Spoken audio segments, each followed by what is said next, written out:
harmony, yeah, is the key to the kingdom and queendom of heaven, earth. Hello and welcome to Healing in Harmony with Cora Flora. And today I'm graced with an interview guest.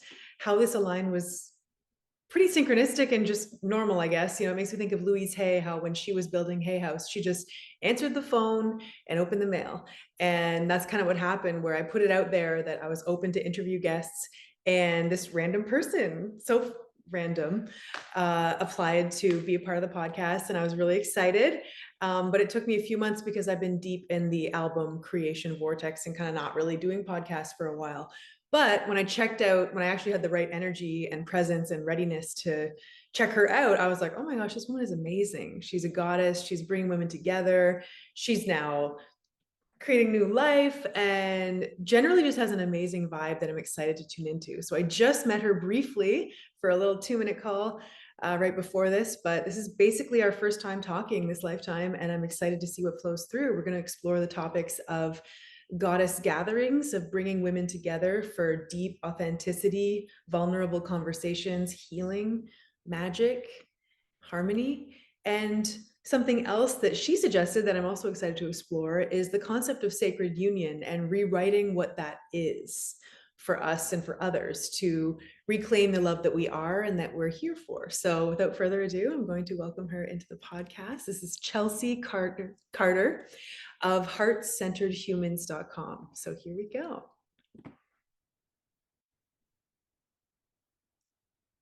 Chelsea.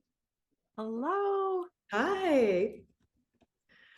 All right. Hello. Well, I already did the interview on my own before you were here. Maybe that's the key, is just to do it on my own and then not feel nervous. So I introduced you, but I'm curious, how would you introduce yourself to anyone on the internet? There are so many facets of my being. I would introduce myself as a embodiment and energetic support coach, a mentor to space holders and heart-centered leaders, medicine woman, breathwork practitioner, and lover, and also a retreat creator and sacred space creator, intuitive ceremonialist. There's so many different things that make up me. And so just, I don't want to leave any of them out. You know, people are like, a nice one-liner. I'm like, I'm not really one nice one-liner. There's so many parts of what I do, and I want to honor all of them. I love it.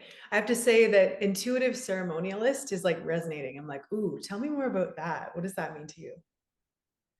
So I really feel that all aspects of life is a ceremony, and we really have that ability to add more intention and meaning to all of the things that we do, all of the everyday actions even. And so when we start to see all of the things that we do all the time as sacred, as rituals, as supportive for our healing journey, we begin to live life as a ceremony. So there's that element of it, is that I'm constantly making ceremonies out of everything and really trusting my intuition and making them, just like knowing that whatever is coming through me is true and not second guessing myself and having that self-doubt that can sometimes come up when you're in your intuition. You're like, oh my God, what am I doing? Is this crazy? And I'm just like, it is totally crazy. And I honor that. And it's perfect too, for exactly what I need. And then of course there's the other side of it, where I do a lot of deep listening. And when I talk about listening, maybe we'll talk about more of this later, but I end up talking about listening a lot. And it's not just about listening to my intuition and my own inner wisdom. It's about listening to the land. It's about listening to the community, the collective. It's about listening to the elements. And so really, when I am going out on the land and doing work by myself or in retreats, when I'm bringing other women together, it's really about deep listening and then creating ceremonies from the wisdom that's coming through. So maybe the land is like, you need to do a waterfall ceremony and like have it be about rebirthing and coming out a new human.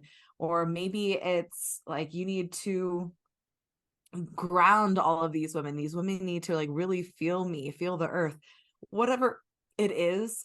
I really just allow that ceremony to come through. And I really do love creating ceremonies, collaborating with the land, with the women that come together and creating magic in my containers. Sounds amazing. Yeah, I'm curious, do you have like a magical experience that comes to mind of something that was like mind blowing where you're like, holy shit, how did that even happen? 100%. Even that waterfall ceremony I just mentioned. So I was hosting a retreat in Costa Rica, and this was my first retreat in Costa Rica. And I actually went there 2.5 months before this retreat and was there on the land. And I was at this waterfall and I was like, oh my gosh, I like felt it. I could see what was going to happen during this ceremony. And I even had dreams about it later. Like I was like dreaming what was going to be happening. And I'd never seen anything like this before. And that's kind of that, intuitive part. It's not like I, saw something and then it kind of like, oh, that's inspirational. Let me alter it to make it my own, which is cool too. But I really just like birthed out this like, okay, we're going to take clay and we're going to write on ourselves. And then we're going to like go into the waterfall and like cleanse this off and like be reborn. And so there was, that's a really powerful one that I've loved bringing to people. And it's interesting in this last retreat because I've kind of done this ceremony a few times now. In this last retreat, and every retreat, I'm still listening. It's not like I'm like, oh, done that ceremony once and now it's going to be the same every time. This last retreat, I was like, you know what? This ceremony doesn't actually match for these women. We're going to take these same actions, but we're going to turn them into a kind of different way. And it ended up being, instead of a rebirthing ceremony, it ended up being an anchoring ceremony. And in that, we were like writing words of like what we were calling in for ourselves and also calling in for the collective. And then as we were washing them off, and we were literally visualizing them being embedded into our field and also being implanted into the earth. And I'm like getting chills even as I'm talking about this, like just anchoring in that frequency for the collective and for all women. It was really powerful for myself and the other beautiful goddesses I was around, because it was yeah, you never know. And that's what's kind of beautiful about that listening. It's just being open to what's going to come through. Totally. Yeah, I resonate with that. I think that's where like the magic happens, where it's like something that's beyond what we mentally planned, but it's like something that's greater kind of flowing through. And I know for me, like in medicine spaces, when I'm holding space in ceremonies, it's like I have no idea. Like we set an intention and I'll bring all the tools and all the support that I can bring, but ultimately the moment's going to be the moment, and like whatever is going to happen, and being able to flow with that is like, to be, I feel, attuned to like that magic, that flow, spirit, intuition, and I don't even know what the word is, but something greater, spirit. I think I already said Yeah. that. Yeah. I completely, especially in medicine spaces. Oh my goddess, like that is I always, people sometimes ask me like before, they're like, what's going to happen? What are we going to be doing? I'm like, I don't know. Like you just said, it's like you bring all the tools, you lower all expectations, you set loving intentions. And honestly, the medicine is there to do the work. Like the medicine is is the actual guide. Like as much as maybe you and I are like, we're guiding this experience. Nope, we are just making sure everything is safe, everything is being held down so people can go to those depths. But it's really the medicine that calls out like where we're going. So I love that you said that. It's totally the vibe. It's about listening to spirit, which is obviously working with medicine and medicine spaces, but and outside of medicine spaces, it's about, yeah, just being open to receiving that wisdom. Totally. So I'm curious too, how did you get into doing retreats? Like, how did that come together for you? Yeah. Oh my gosh. I had no intention of hosting retreats, of being in this line of work at all. Like everything was like called upon me. or literally directly invited me into. And so for retreat specifically, I, a little bit before I hosted my first retreat, like probably 6 months before, I received a whisper during a meditation to host a women's circle. And I had never hosted a women's circle, never attended one, had no idea what this was. Like, for as far as I knew, I was the first person that had ever heard of this. Like, I was just like, okay, what the heck is this? And so I opened up my space to receive women, and then it just started to compound. Like, then the next month we were almost full. The next month after, there were 2 offerings that were sold out, I believe, and then the next month they were sold out again. And I felt like, you know what, I really want to bring people together during a longer experience. I think I'm someone that's just generally comfortable diving deep. And sometimes you actually just need more time to dive deep. Like in a 3-hour, circle, there's just not enough time to go there. Of course, there are deep things shared, it's vulnerable, beautiful space, but like it's nothing like a multiple night retreat. And so I was feeling called, like, let's go out into the mountains. I'm here in Colorado, and I already had an extensive relationship with medicine, and I was feeling called to like hold everyone in a medicine retreat specifically. And so, yeah, I just like kind of started putting out the offer. I like didn't have a website at that time. I like only just knew people through Instagram or referrals. And 9 people ended up coming together in the mountains with me, and it was just such a beautiful, powerful, heart-opening experience. And then I knew, I was like, and there was men at that event too. So that was my first retreat, co-ed. And the next retreat, I was like, okay, I really want this to be all women. And that was like 5 months after that first retreat. And then it's just compounded and compounded. I think I just knew that there was something magical that I was doing, and I really trusted myself too. So totally unexpected, wild ride. That's amazing. Yeah. And I can relate to the experience of how like having more time to go deep is really helpful. And but I'm curious too, because it can also bring up a lot of triggers for clients and stuff. Like I'm curious, how do you navigate when someone is triggered and projects at you? Or have you ever had something like that happen? Yeah, I actually have had that only happen once.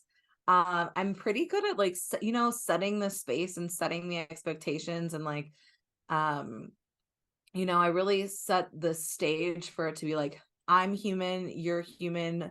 I don't put me on a pedestal. I'm here for you. I'm going to like here for one-on-one support if anything comes up. And so mostly people have come to me like one-on-one and been like, this is happening in my body and this is what's happening. And then we move through it. And then there's like, surrender, release, and serenity at the end of it.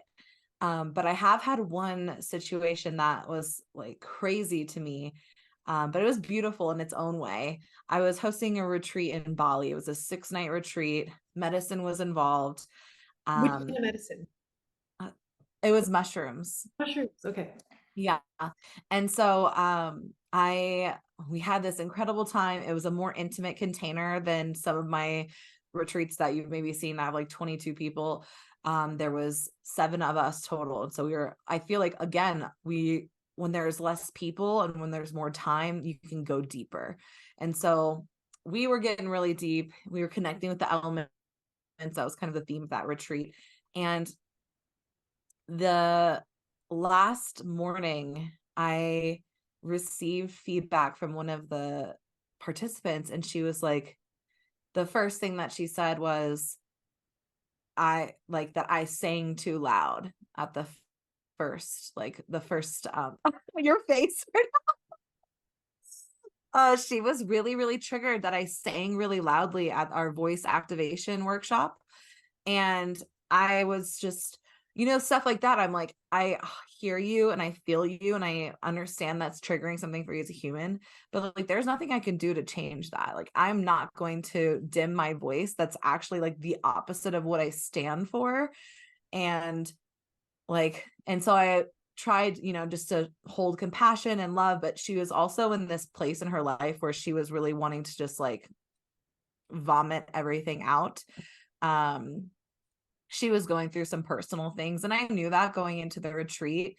But it was, I think honestly, she still learned a lot and I don't know, I haven't connected with her since. But that was like the most surprising thing out of like almost 100 people that have come with me on retreats now. Like there's only been one that was like, like totally projecting their triggers on me in a way that wasn't like productive. Like I've had it be where people come to me on a one-on-one basis and it's like, this is coming up for me. And it's like, okay, let's do this. Let's work with this together. And hers was a little bit more volatile. And even when I tried to like point it out and support, I'm like, hey, like, see what you're saying. Like you're telling me to be quiet. Like, is this really the work that we're doing? Like, and she had come to a retreat with me before too. So she knew stuff, like she knew my vibe. She knew that that's not what I really do, but it was exactly what was needed. I know I learned and I'm sure she did. And I think it's all beautiful, even when it's crunchy. Yeah, it's good to have that perspective. Yeah, and I can relate because I've done like sounding circles with women, and I went through a chapter in my life where I was a shamanic voice coach. So I'm really interested in, and I'm a singer, so I'm interested in the voice. But one thing that often in sounding circles, I would always just say like make it as loud as you can so that you're not focusing on other people, so you can get your own truth out. So that's interesting. But then there's also times when it's helpful to like find that harmony if that's what the intention is. But yeah, I think that that's interesting that she didn't want to, she was maybe triggered by your intensity and your power, which is glorious. And I'm sure very activating for everyone. It is. And it's really, really funny when we were talking about this too. Like for that retreat also, I went to the land that I was going to host that retreat on a year before because I was like, I know I need to find some really sacred, beautiful place for this to unfold.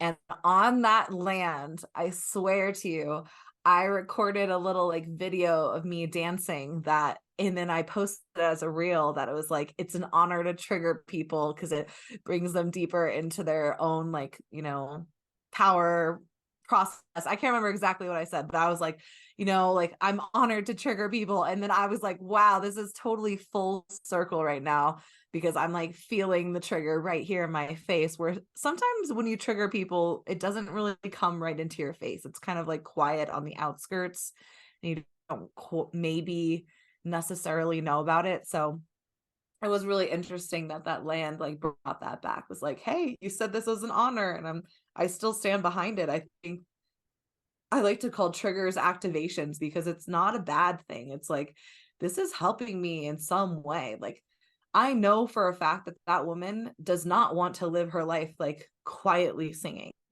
Like, like she wants to be loud. She wants like what she was upset about. She wants it. And so I think that it's just beautiful, even though it can be edgy and weird, like it's beautiful to see those triggers unfold because they end up being growth once you move through it. Totally. And the ideal world is where we can move through it peacefully and harmoniously together. But sometimes, whatever, we're all on our own journeys. And like I even had recently where someone who I've worked with in the medicine space, who just kind of she just suddenly just ghosted me. She was just like, and then she finally, she came back to give me an explanation, but then she didn't even want to hear what I said. But deep down, I knew intuitively, I checked in, I was like, what am I supposed to learn from this? And I felt detachment. And then when I actually like felt into what was going on, I was like, she's really triggered and activated. She's overwhelmed. Like, and it in a way though, like it helped me because I just realized how much growth I've done, like to be able to like recognize like, oh, this is me, that's her. Like I'm 10 years older than her. I've done a lot of work. Like I understand where she's coming from.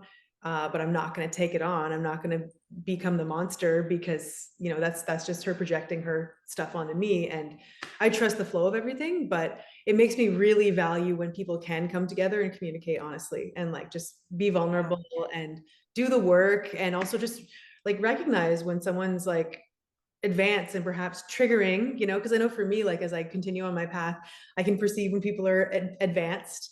And sometimes it's like it like inspires jealousy or whatever, but like I'm learning to just turn that into appreciation, admiration, honor, and respect. And the more that I can do that, the more that I can be in alignment with that growth. And yeah, so that's, I don't know why I felt like sharing that, but it's just, I guess, coming up for healing. Yeah. Oh, I love that. I oh, I think it's really beautiful when just what you were saying. I've had multiple people, like, I wouldn't even say ghost me, but like, you know, we were talking, they unfollow me, and then they follow me like, you know, months or even now like a year later or something.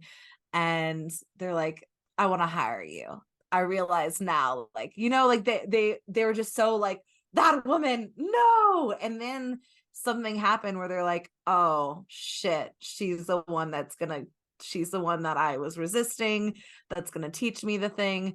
And I know that I had that exact same story with the first person I hired one-on-one. Like I was like, this woman is triggering the fuck out of me. Like she's too much. She's too honest, like all of these different things. And literally I unfollowed her. I was like, okay, shit. Actually, she's the one that's going to walk me down the road that I need to go walk down. So it's really funny, like seeing that in myself and also seeing it come back to me through new clients. And it's just the way the world works. Like there's this, we plant seeds in each other. It's like, you know, that's kind of what these triggers are. It's like, let me plant a seed in you. You're going to grow. Like you said, like maybe 10 years down the line, that person will circle back and be like, oh, I totally see what was happening, and just like have that, you know, self-awareness. Yeah. Totally, yeah. The Zoom says there's 10 minutes left, so we can make the most of it and then maybe drop off and come back on if we're Yeah, definitely. I'm like, did you not end the last one maybe? maybe that's what happened. Yeah. That's okay. That's all right. I'm like, what? How long have we been on already? I was just like doing math in my head. It's been a while. I haven't done a podcast in a while, admittedly, like an interview. I took a few months to just like focus on music and other stuff. And Yeah, so yeah, you're it's fine. probably You getting can back. hop back on. No problem. Anyways, But yeah, anyway, so that's really exciting. And I have to say that like there's so much magic that happens in like women coming together. And I actually, on my podcast right before this, if anyone wants to check it out, I was sharing my personal journey of how I got awakened to the divine feminine. And part of it was similar. Like I was my first time doing MDMA. I got a download about like all these past lifetimes and how they relate to this lifetime, and how my life purpose, this one, is about the supporting the rise and shine of the divine feminine. And then I got this download, like, start goddess gatherings, like bring women together. And I was like, what is this? I don't know. But then it ended up happening and it was magical. Yeah, I mean, for me, it's been a bit of a different, it hasn't been like a pure upward battle, or sorry, an upward journey. It's been like a lot of like a bit of a bumpier road, I think, because um my life has just been a bit like just with dealing with stuff. And I think there's been a lot of stuff to heal that's often felt very vulnerable and very like not everyone's on the same journey. And again, jealousy comes up for a lot of people. I find that like with sisterhood, it's like it's for me, it's really hard to trust people and to open up, because jealousy, gossip, backstabbing, like they've been a part of my path, to the point where I'm like, let me just like keep my small circle and nurture that for now until I feel ready to expand more. I'm curious for you, have you experienced that, or how have you healed and transcended beyond it? you know, of course, I think that's something that all women have experienced to some degree, whether it's, you know, been recent or in their early childhood, that just kind of like sister wound vibration. I I was definitely that kind of person that was like, I'm just gonna hang out with guys instead. Like, you know, I just even like to this day, some of my closest friends are men and I love them and I think they're incredible. Definitely have some close women friends, but there's been like this, at least in the spiritual realm, it's been tough for me to create community like consistently where I'm at. Like I have friends that I like will drop, like I just woke up to like 30 minutes of voice memos from a sister that I have in Bali, and she, like, her and I are connected. She came and facilitated my last retreat, like, but and even like some other women that have supported me in the past on my past retreats, like they just live in different areas. So like when I'm physically here, it's tough for me to have that community. It's actually something I went on a friend date yesterday because I was like, I want to connect more with people that are in this work. And so they have like the verbiage, the language, and understand even more what I do. Because like I said, I have some, friends that have been from, past lifetimes, if you will, since I've been here in Colorado for over 12 years now. Like they've seen different parts of me and they respect me, they understand it, but it's different than like holding a whole conversation about like the work that we're doing, or contemplating deeper on different things. And so yeah, that's something that I'm like calling in myself. And for like the circles, if you will, and the retreats that I host, there's this interesting like dynamic that happens, because like when you are the creator, and like a lot of people that have come into my space I didn't know before, like there's been a handful of friends that have like popped in for different circles at the beginning, but like pretty much everyone's like a fresh new face to me, on my, they didn't know my past lifetimes.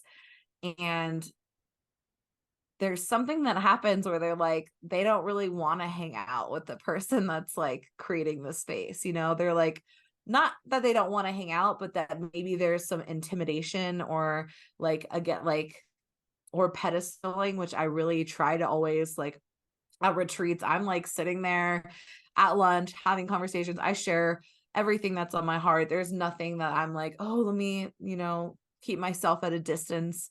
Even though I do understand why other hosts sometimes do that to protect themselves energetically, like I get it, but I like to, at least at this point in my life, provide that space where people feel like it's okay to be human. And sometimes it's just me walking first. So honestly, I don't know if they're talking about me or judging me.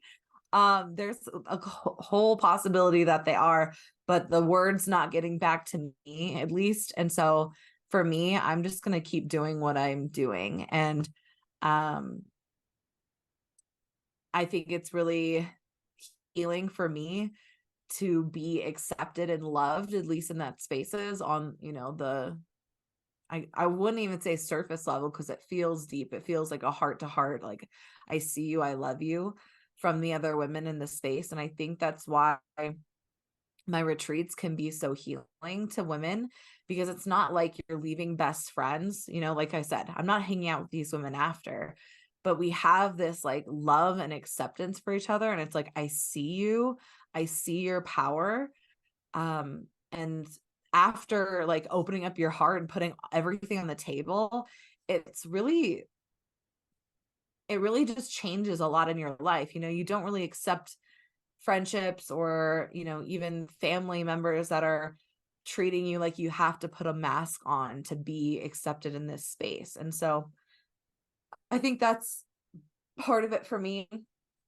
And I also totally have to admit on that, like, part of me creating community, like until June, so a couple months ago, I was like traveling all over the world for almost 2 years. And then before that was like, we were all kind of like coming out of like COVID eras, like, and so I have a lot of excuse to not create community. And that's why I'm actively, consciously choosing to put myself in more spaces where I can connect with other women that are doing the work, having the conversations, and inspiring each other just by being around each other. So my friend date went really well yesterday. That's good. Yeah. Yeah, I hear you myself as well. I'm in a place of like, I have like best friends around the world, small circle of them. But like in terms of in-person connections, I find it really hard, especially because, yeah, like once you've experienced a certain level of depth and like authenticity and vulnerability, it's kind of, and especially with medicines, like my closest friends, we've all done the medicines together and there's no hiding anything in that space. And so very often now, because I'm really intuitive and I feel everyone, it's rare that I meet people that I'm like, oh, this person, we could actually like, be real together. And it's a gift when that happens, Mhm. but it's rare. Yeah, That's why I the word. completely. Yeah. I think the more that women start to feel safe with each other, even if it's not with people that they leave best friends or friends with, it allows new connections to be created, or even the old ones to be recalibrated, where it's okay to be myself. And like at the core, that's what we all want. Like there's not one person that's like, let me put on the mask, let me totally like put on a facade to make this person happy. Nobody is like that. Like there's there's not one. So I think that's part of it too, is just even allowing these conversations like the one we're having right now to flow and be like, hey, we all want this, we all want to be ourselves. um that's what inspires other people to say, oh shit, they're right, like let me just start to show more of myself, and also accept others' selves, because I think that's the biggest thing people get caught up on, is like, oh, I want to show myself, but it's hard for me to accept other people's fullness and their full expression. But it's a two-way street. And on that note, so this is about to end, but do you want to restart another one and use this Yeah, lens for Sacred Union? yeah, that sounds great. A great combo. Okay, I'll send you the link. All right. All right. So, welcome to the second half of this podcast where we're going to explore the other aspect that I felt super inspired to explore with Chelsea. I hope it's not expired, which is the topic of sacred union and AKA love, relationships, but not just like a relationship or a hookup, but like something where it's like greater than the sum of its parts, a magical union. So I'm curious for you, since you're actually in a relationship, I assume, I think you are. Yeah. What does sacred union mean to you, and what inspires you about it? So sacred union is the coming together of two souls, and our souls are our unique essence, our frequency, and um really when two souls come together, they weave a whole new a new life. And so it's funny, Joe is my partner, since I'll probably mention his name multiple times, but we've always like talked about our partnership as a cosmic union. You know, it's definitely sacred, of course, but that there's something like galactic about it. There's something that is otherworldly about it.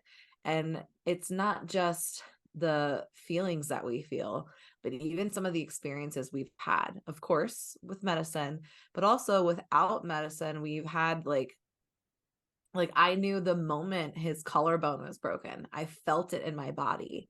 And I like messaged him and I was like, what the heck just happened? Like, I feel something happened to you. And then like 10 minutes later, he was like, 10 minutes ago, I broke my collarbone. And he's like, I'm coming down the mountain. The guys are helping me. He was mountain biking. And so like there's also this like ability for us to really connect and tap into each other on a whole different level I've never experienced with anybody else.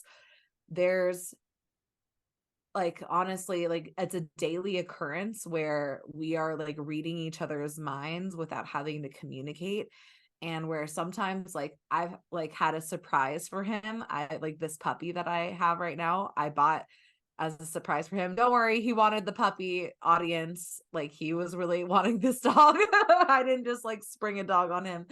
um but I was like actively like nervous that he was going to read my mind and know that this puppy was coming. So I did everything I could to not think about this puppy when he was around, because often we're just like on the same page in ways that are indescribable. So there's that also, like, connection part of it. But I think, like, for us, because we had a union ceremony this last March, and so, like, technically, yes, we signed a marriage license, we are married, but even when we were having our ceremony, like, we told everyone, please don't say marriage, please don't say wedding. We want to call this a union ceremony, because it was something much bigger than what we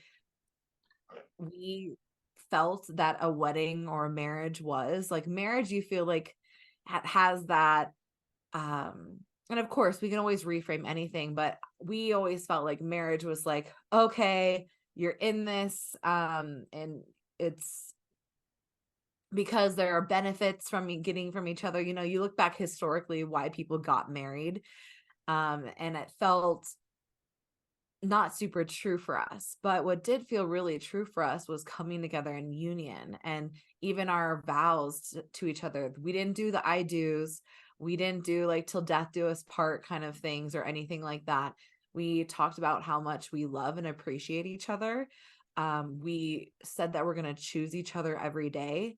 And we also, we were like, this moment is us calling in that we are going to create new life together. So there was this whole other part of this union ceremony that was like the most important part, was actively declaring what our next version of our lives were going to look like together, because we had been together for 5 years, but at that point, and just saying like, we're going to create new life together. And also like calling upon all of our witnesses. We had a very intimate ceremony. There was like a little over 20 people there. And so we actually asked everybody to come stand around us, create a web, a human mandala, and say like, please send us energy, like call in these souls that are meant to be in our new family, and act as our village. Like, we're not here to do this alone. Like, support us. Like, you are our community. We love you and appreciate you. And so some of the, some people are like, wow, like Joe's coworker was Joe just told me like a week ago that Joe's coworker was like, oh yeah, some witches performed there. So I was dying because I was like, he's like super into crystals. Like, he was saying it in a loving way. But it was so funny that I was like, oh, that's probably what they're all like thinking and saying, like, oh yeah, we were getting really sacred. Even we did a hand fasting ritual where we put our hands together, and my parents and his parents like wrapped a red ribbon around our hands, like really symbolizing that these 4 bloodlines were coming together, like, through my blood and through his blood, to like birth a new being that was gonna be coming through, which, as you know, I'm pregnant with this little being right now.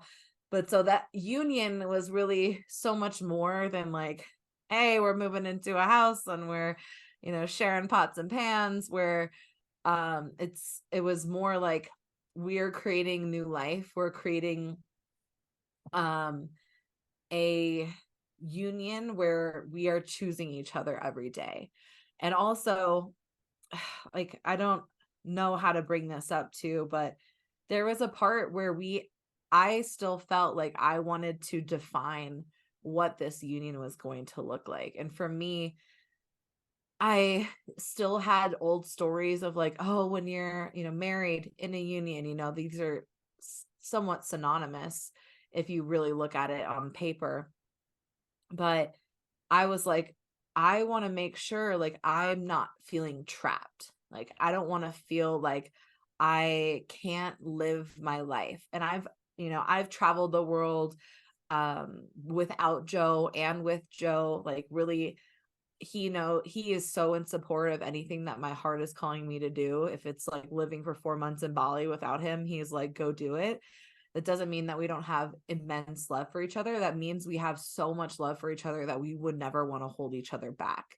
And so for me, I had to have a conversation with him to make sure we were on the same page. Like, you go to conscious festivals and you have beautiful moments with people. And I have had beautiful moments with people and I've shared a kiss with them, and it's just like nothing bigger than that, like a kiss. And it's like the moment's done, I'm moved on. And I was like, I don't want, and that happened during our relationship, and he was always fine with that. Because I would tell him after, I'm like, hey, I kissed two girls because we had these beautiful conversations and moments. And even if they were men, it would still be fine. But I just had to share with him. I'm like, I don't ever want to feel like in my life, like, oh, this is a beautiful moment. And I have to like suppress it because I'm in this union. Like, this union is only adding to my life. And so, of course, I was like, not saying much more than a kiss physically for me feels comfortable. Like, if there was to be more, I would honor a conversation between Joe and I.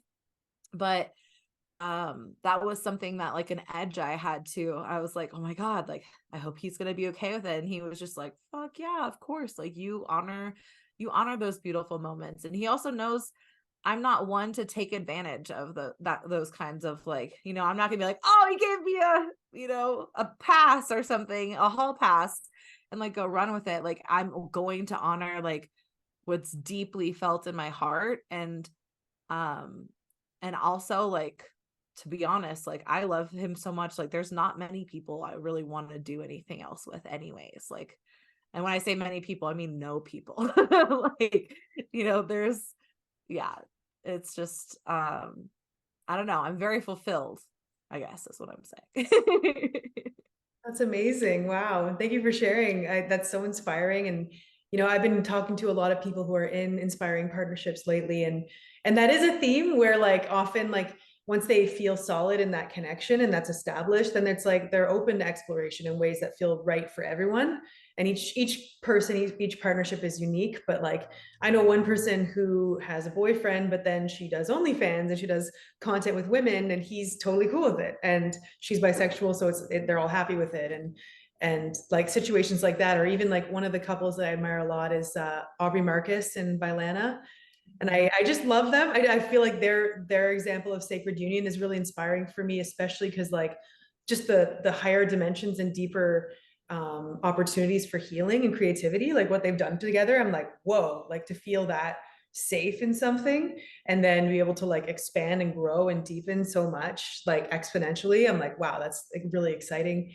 But one thing that I do note is that, like, a lot of the teachers and people in the online space that I love and am inspired by, they're all very pretty perfect looking people. Like, it reminds me of being in high school and seeing like the popular kids, and it's like, oh, well, only the popular kids get love, and like likewise with movies and stuff, especially growing up in the 90s and the early 2000s. Like, there was this idea of like this perfect skinny body, or perhaps even race, whatever, that I had to be to like be lovable. And like, I'm still deprogramming that, just to be like, wait, no, I could be lovable. Like, because like in my heart and soul, I'm like, wait, if I ever did choose to be pregnant or whatever, even just like my moon cycle, like, my body changes, and I let myself change and flow. And I don't want to always have to be like rigidly like trying to be this like perfect, unrealistic ideal to be lovable. And I'm still training myself out of that. But I'm excited to see more like examples of like different kinds of bodies in sacred union, honoring that we're all divine. And it doesn't have, you don't have to be this pretty skinny perfect super muscular whatever to like be that. Like, and I'm loving that during this time now, media is now presenting more examples of like healthy bodies, all different kinds, all different colors, where we're all beautiful and lovable as is, we're worthy as is. And if you want to change, cool, but like, you're worthy now. And I'm working on getting to myself to that space now. It's layered, as maybe you can relate. But yeah, back to what we were saying about like goddess circles and medicine. I find that like bringing that medicine of like authenticity, vulnerability, self-acceptance, courageous me to partnership, like, that's scary, especially because like I feel like not only women are conditioned to see beauty and worthiness in a certain way, but also men are. A lot of them are conditioned to see like, oh, I should be with that trophy chick, or like the hot chick, or like the whatever. And like there's a lot of deprogramming to do, and as well for themselves, like, to be like, wait, am I worthy even if I don't have this like bona fide He-Man, whatever, Superman body? Like, can I still be worthy of a goddess like level union. And like, I feel like there's a lot of healing there. And I'm curious your perspective on that.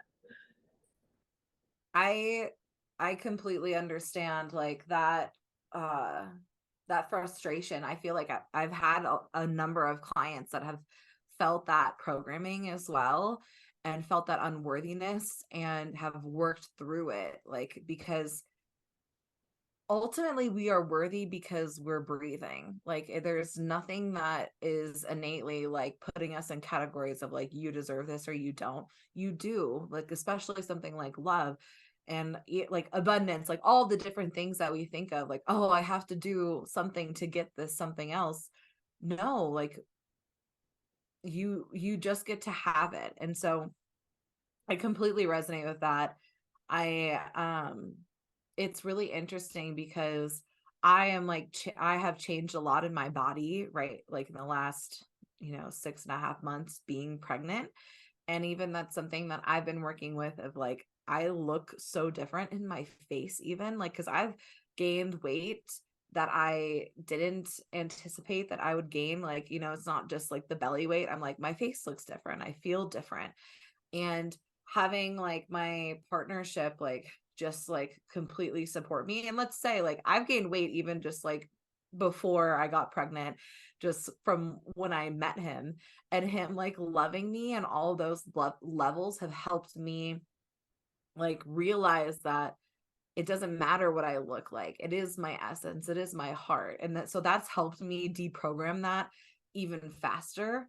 But it gets me like, it it's definitely, it's more confronting to me in my own shadow self. Honestly, it's less about how he's going to accept me, but it's me accepting myself, because I have like, I oh my goodness, we were going to go into it. When I was younger, my dad, he was heavier, and so he had this like fear always when I was growing up that I was going to grow up and be big. And he was like always like, don't eat all that, like, don't get seconds. Like, he even at one point like was trying to get me on human growth hormone and like order it from China so I would be taller, so it would help me. And I was not like by any means overweight when I was growing up. He just like had this fear that it would happen. And so part of my healing journey, I really, really deeply feel, because I never was overweight. Like, I was always in the outdoor industry or like smoking so much pot, like, where I don't know if you get to a point when you're smoking so much pot, you're not hungry and you just smoke more. So like that was part of one of my past lifetimes being in the cannabis industry. Like, I didn't eat a lot. And then I went to the outdoor industry where I was like hiking and skiing like insane amounts. And then when I like started on my spiritual journey, like there was this huge calling for me to slow down. Like, and I literally slowed down, like dedicated time to like being an embodiment with myself. And that's when I like, not right away, but like I began to slowly gain more weight because I wasn't exercising as much as I was. Like, I was meditating for hours a day and doing breath work, and like, as awesome as all those things are, like, I wasn't moving my body like I was used to, where I was, moving my body for, I don't know, 4 to 8 hours a day before. And so I was kind of still on that into food intake level. And so I slowly gained weight, and I really feel that that was actually a big part of healing a shadow part of myself that was so in fear of gaining weight.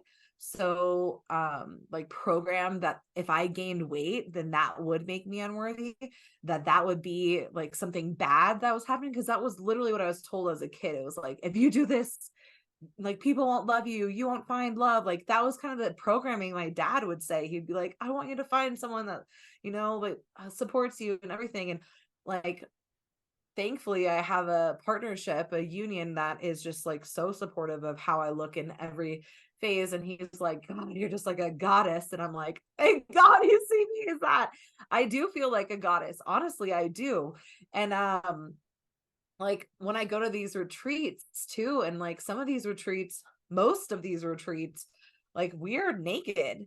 And like, I'm sometimes like on that, like, there's a lot of women that are skinnier there. And so sometimes I'm like on the thicker range of things and I don't feel at all self-conscious. Like I'm just like, I'm fucking awesome. I'm beautiful. And so I think there was that part of my shadow that I had to heal to realize that I'm beautiful in all of my shapes and forms.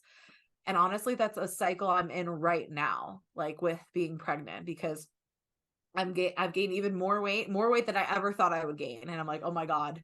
And I know like most of it is in the belly, but it's still like confronting. And I'm like, oh my God, like I look so different. My clothes don't fit anymore. And so it's, even though like my logical mind can be like, Chelsea, you're pregnant. Like it's fine. Like this is what happens.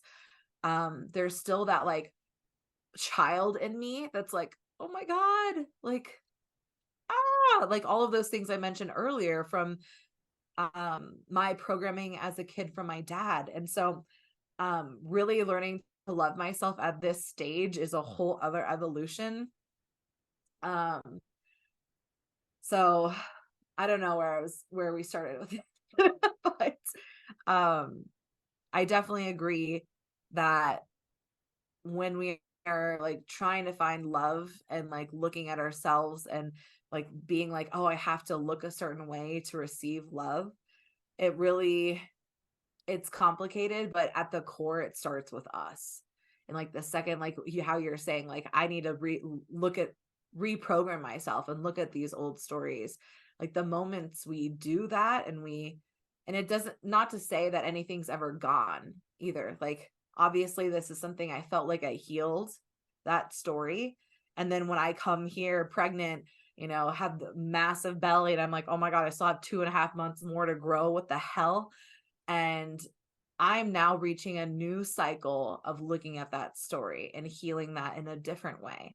So not to say that the pattern won't ever come up again. Sometimes patterns and like stories come up to be healed on multiple levels and like up levels as we continue to grow. But I think it starts within us, and the person who is meant to be there for you forever is gonna be there for you no matter what you look like. It's a soul connection, it's a heart connection. And I really do believe that at the core, that it's not about what we look like. It's like that Love is Blind show, like that, But better. it's the heart is really, I mean, your essence is the most important part of you. So I like that. I like that. Yeah, I appreciate that. And I can only imagine like going through pregnancy and stuff, like how much body stuff that can bring up. But as I imagine though, like if the roles were reversed and if like the movie Junior, if the man carried, like of course I would love him through it. Of course it would be a joy and a delight and an honor and probably hilarious to like support them through that. Like, and yeah, but I find for me, it's like, yeah, it's that journey of like wanting to be healthy and show up at my best, but also like loving myself no matter what. And like wanting, like loving myself the way that I would want to be loved. And yeah. yeah. But I think that like coming back to like medicines is, I feel like one of the aspects that I've loved about it, or it doesn't even require medicine, but like shadow work, being able to like edge into our shadows is so helpful. Like, and I know for me, one of my inner reflections has been like thinking of the reasons why I'm scared that I'm not lovable, and actually leading with those a bit more, like challenging myself to be like, because I know there was a burlesque performer who I learned from a few years ago that she had been like so ashamed of her belly for years. Like she just thought she had like a weird belly button and her belly was weird. And she was so ashamed of it. But then when she actually led with that in her burlesque performance, like she actually like showcased it, like that ended up being like, she totally shined. And when I was looking at the performance, I was like, wow, yeah, her belly, oh yeah, there's something about it. Like there's something special. I think that the things that we're most scared are not lovable are actually the things that are potentially even more unique and attractive about us if we let them be loved. Yeah. I think that's so true and so spot on. Yeah. Yeah. Well, maybe this is a good time to come full circle with this podcast. I guess I would love to ask one more question. Like, what would you say to anyone out there who's wanting to call in a sacred union or nurture their partnership to that sacred level of it? Yeah, what would you recommend, or how would you suggest they get there?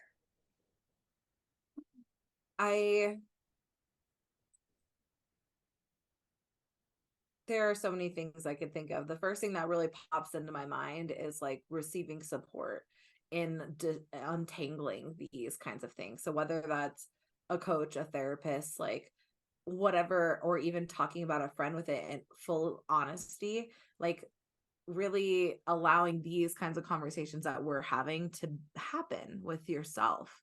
Maybe even an intense journaling practice, like just open the door to those shadows and allow yourself to receive support that's going to invite you deeper into levels of magic, of loving yourself. And if you're the other thing, like, be brutally honest with yourself. I think that's a lot of the things I see in my clients and I used to see in myself, was like I wasn't actually honest with myself where I was at all the time. Like I was still like lying to myself about like how, like my shadows or how healed I was. Like there was a levels that I was like, nope, I'm good. And so I would pretend, like just internally. So until you get to that point where you're like, I'm totally like, I really want this and I'm going to be so honest with myself. Like there's nothing that's going to shift really like in a massive way until you start to do the work, I guess, how to say it, like, frankly. And if you're in a partnership already and you're like feeling like it's not at that level and you want to get it to that level, um I want to say just like honesty and communication. Again, that honesty, what I just mentioned with yourself, but honesty with your partner, honesty about where you want to go and where you see yourself. Because Joe and I, when we met, I was not on this spiritual journey. Like I was still, drinking a lot, working in the ski industry. And like Joe was in a totally different place in his life as well. So like we were able to grow together. So I know it's possible. Like it's definitely something that can happen. But you have to make sure the other person, that's something that they possibly want. And I'd want to like be clear that just because you're growing at a certain rate does not mean that other person is going to grow at that same rate. And it doesn't mean anything is bad. It just means that we're all on our different timelines. So even just like we were talking about before with planting the seeds, like even being that seed planter for your partner and literally release, like it's the hardest thing because you're like, come on, let's go, like be as woke as I am. Like I felt that. I was like, Joe, what the fuck? Like get on my same page, get on my level. I want you to meditate with me. And then I realized like I was imposing my timeline on him, and that didn't make sense. And honestly, at one point, like I fully surrendered. I was like, okay, whatever. He's gonna do what he's gonna do. We're still like, we still had an amazing time, an amazing partnership, but I was just not going to put pressure on how I wanted his journey to look like. And then after that, I don't even remember the timeline because I fully surrendered it. I started to become like, whoa, you're saying that? Whoa, what? And pleasantly surprised with how he was actually like right next to me in the journey all of a sudden. Like he was right there with me having the conversations, like doing the work in his own way that didn't look like mine. Like sitting down for 2 hours a day for meditation was not his jam, but he jammed in a whole other way that worked for him to drop in. And so I think that's one of the things can get really caught up when people are trying to, they're on their spiritual journey and they're like, catch up with me. Like you're again, like being in that controlling, rigid mindset that really isn't of like spirit and flow. Like, it's about seeing that divinity within somebody, even if they're still like, and I don't like to ever say ahead or behind, like nobody's ahead or behind. We're all humans. We're all just like on the journey, but it's, just the awareness is not as present, I suppose. And so there's no, like, it's not going to be helpful to just like be frustrated. Just keep doing what you're doing and you'll be surprised how things will catch up. But again, it starts with that conversation, because maybe somebody's like, I don't want to do this, I'm out. Maybe they're out. My parents, their story, like, they broke up for 10 years and then got back together 10 years later, and then that was meant to be. So I also really trust, like, maybe it's not meant to be that time frame, and that's okay. Like, maybe it will come back if it's really meant to be. So I think also just loving yourself is the main thing that you can do in all of these things. And that's the toughest part of it, but it's the most rewarding. Beautiful. Thank you. I love that. And I feel like what you're sharing too is that sacred union, like these relationships have the potential to be an evolutionary partnership, like a place where you can feel safe enough and supported to grow, and perhaps not too safe, you still have your independence, but to be able to like keep growing and accelerating and support each other on these journeys. Completely. And yeah, so thank you so much. This has been so great to chat with you. I love your vibe. And so if people want to learn more about you and what you do, how can they find you? The best way to find out what's happening in my realm is on Instagram. My Instagram's the Chelsea Renee with 4 underscores, I believe, maybe 3. I also have heartcenteredhumans.com. That's where all my like coaching and retreat magic is happening. And then there's somaticbreathactivation.com. That's the breathwork technique that I inadvertently created. There's an amazing breath membership there where you can like dive into a portal, and that's a great way to support your healing journey. There's also donation-based level. So if you're like, I just want to play a little bit and receive 1 breath session every couple weeks, there's that too. So you can even join for $1 a month and get some magic in your field. But those are the best ways to play with me. Awesome. Yeah. Amazing. Cool. Well, yeah, thank you so much. And I'm going to include a song at the end of this podcast. One of my songs called My Own Queen. So if anyone wants to listen to a super empowering goddess anthem, it's there. And you can find more of my stuff on Spotify as well, coraflora.com, where I have coaching courses and whatever I feel inspired to share. All right. Well, thank you again, Chelsea. Thank you so much. You're amazing. And this was such an awesome conversation. So thank you. Super juicy. To divine sovereignty, thy kingdom come. You are the key, all forgiving and all loving, higher consciousness, shining jewels of light. Materia magical, flowing with the grace of the infinite sky. Breathe it in, feel it in. Transform you. Breathe it in, believe it in. God and all life loves you. All rise within to divine sovereignty.